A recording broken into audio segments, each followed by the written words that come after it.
Okay, checking the chain tension with the Motion Pro slack setter tool. I'm assuming you can see that.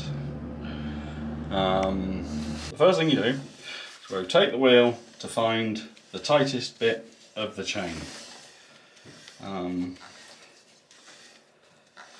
It's quite difficult to judge.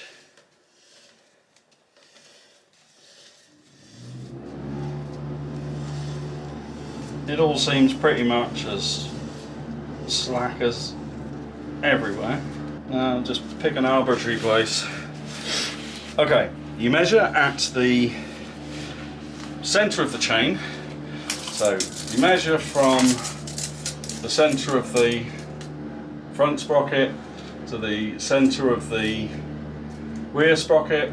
It's 28 inches, so 14 inches is pretty much in line with the end of the silencer here.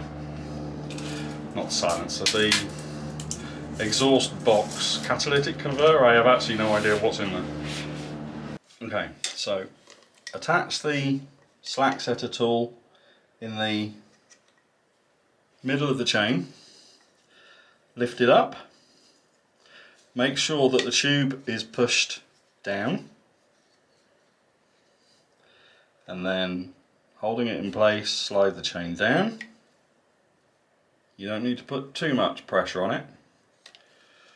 But there we go, we have 41 millimeters. Don't know if you can see that on there, but we have 41 millimeters, so it's a bit loose. Should be between 10 and 20 millimeters, which to me seems a bit tight.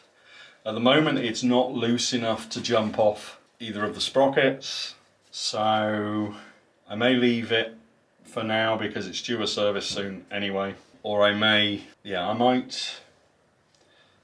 pull the wheel back just a little bit.